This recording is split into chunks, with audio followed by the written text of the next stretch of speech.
एक छोटा सा गांव था जिसका नाम सब्ज वादी था।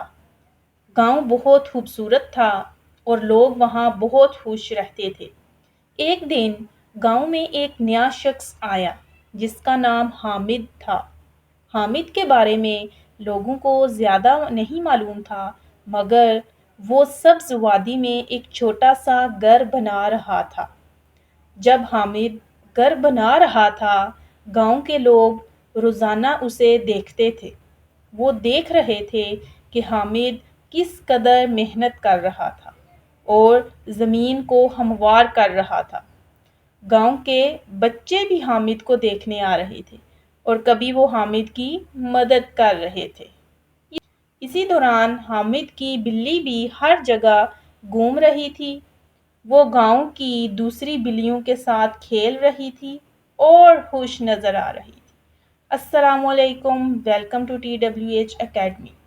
तो ये कहानी थी कि हामिद क्या कर रहा था और गांव के लोग क्या देख रहे थे। इस दौरान जो कुछ हो रहा था वो उस खास टेंस में हो रहा था जिसको आज हम पढ़ने वाले हैं। So today my topic is past continuous tense. Past continuous tense क्या होता है? पास्ट कंटिन्यूअस टेंस ऐसा टेंस होता है जो माजी में स्पेसिफिक पॉइंट पर जारी करदा एक्शन को बयान करे।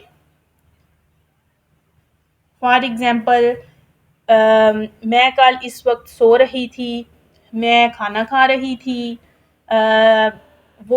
तुम शादी में शिरकत कर रहे थे। ऐसे सेंटेंसेस पास्ट कंटिन्यूअस टेंस कहलाते हैं क्योंकि ये माजी में जारी करदा थे। तो सबसे पहले हम इस टेंस की आइडेंटिटी को देख लेते हैं कि इस टेंस की आइडेंटिटी क्या होती है। ऐसे सेंटेंसेस के आखिर पर रहा था, रही थी, रहे थे आता है। ठीक है, पास्ट कंटिन्यूअस टेंस के सेंटेंसेस के आखिर पर रहा था, रही थी, रहे थे आता है, जिससे हमें पता चलता है कि ये माजी में जारी करदा काम था। फॉर एग्ज़ाम्पल, वो खाना बना रही थी, हम स्कूल जा रहे थे, क्या आयशा मेहमान नवाजी कर रही थी, मैं वीडियो बना रही थी। सो ये वो सेंटेंसेस हैं जो पास्ट कंटिन्यूअस टेंस को शो कर रहे हैं। इसकी फॉर्मेशन को देख लेते हैं कि पास्ट कंटिन्यूअस टेंस की फॉर्मेशन क्या होती है। जब कभी भी मैं फॉर्मेशन की बात करूं तो आपके माइंड में ये क्वेश्चन अराइज होना चाहिए कि अब इस टेंस में कौन सी हेल्पिंग वर्ब यूज़ होने वाली है, क्योंकि एक हेल्पिंग वर्ब ही इंटरेस्टिंग होती है जो हर टेंस में याद भी रखनी होती है और डिफरेंट भी होती है। सो इस टेंस में, पॉजिटिव सेंटेंस में, सबसे पहले सब्जेक्ट, उसके बाद हेल्पिंग वर्ब लगाई जाती है और वो हेल्पिंग वर्ब है was and were. Was and were किस किस के साथ अप्लाई करना है वो आगे चल के देखते हैं।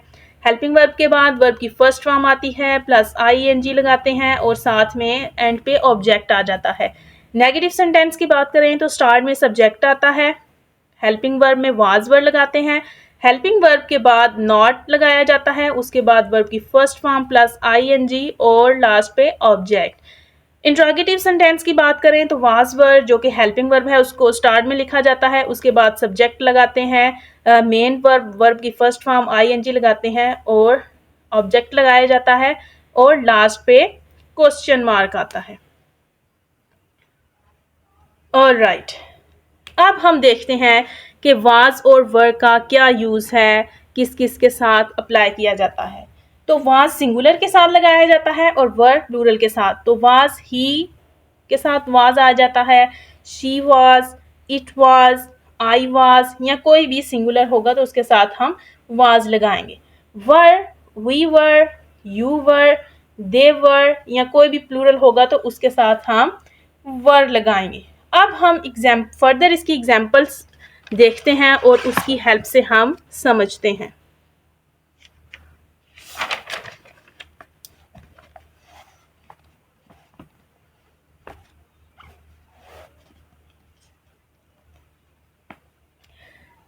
ऑलराइट, तो यहाँ पे पास्ट कंटिन्यूस की कुछ एग्जाम्पल्स हैं जिससे हम देखते हैं कि कैसे ट्रांसलेट किया जाता है।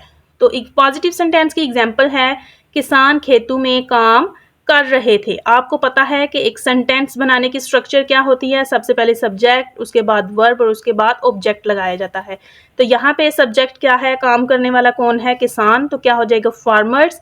अब हमने पीछे पढ़ा कि हम प्लूरल के साथ वर लगाएंगे और सिंगुलर के साथ वाज लगाएंगे, बट यहाँ पे फार्मर्स प्लूरल है तो इसके साथ क्या आ जाएगा, वर। एक्शन क्या है, काम करना, तो first form plus ING working, और ऑब्जेक्ट क्या आ जाएगा, field, in the fields, farmers were working in the fields। Negative sentence देख लेते हैं, नजमा कपड़े नहीं धो रही थी, ठीक है। तो उसी तरह एज इट इज, जैसे हमने ऊपर वाली एग्जांपल की, उसी तरह नीचे कर लेंगे। सबसे पहले सब्जेक्ट नजमा, सिंगुलर है वाज, नेगेटिव के लिए नॉट लगाएंगे, action wash plus ING washing, object क्या है, clothes. Najma was not washing the clothes। Interrogative sentence, interrogative sentence, क्या हम इंग्लिश पढ़ा रहे थे। तो अब आप देखें कि इसमें जो सब्जेक्ट है काम करने वाला, आया कि वो सिंगुलर है या प्लूरल है। तो यहाँ पे क्या है, हम, तो क्या उससे पहले, हम प्लूरल है तो उससे पहले वर अप्लाई किया जाएगा, were we, action teach plus ING, teaching, object English, were we teaching English. तो ये था हमारा आज का tense past continuous tense. I hope कि आपको ये समझ आ गई होगी, अंडरस्टैंड हो गया होगा। अगर फिर भी आपको किसी भी किस्म की कन्फ्यूजन है तो आप कमेंट्स में मेरे से आके पूछ सकते हैं, और अब आप एज्यूम कर सकते हैं, अपनी प्रैक्टिस को चेक कर सकते हैं। जो स्टोरी मैंने आपको बताई वो सारी स्टोरी किस टेंस में थी, पास्ट कंटिन्यूस टेंस में थी, जो ये शो कर रही थी कि ये काम माजी में किसी खास पॉइंट में जारी था, ठीक है। मेरी वीडियो को लाइक और शेयर करना मत भूलिएगा, और मोस्ट इम्पोर्टेंट मेरे चैनल को सब्सक्राइब कर दें। फिर मिलते हैं नेक्स्ट टेंस के साथ। अल्लाह हाफिज़।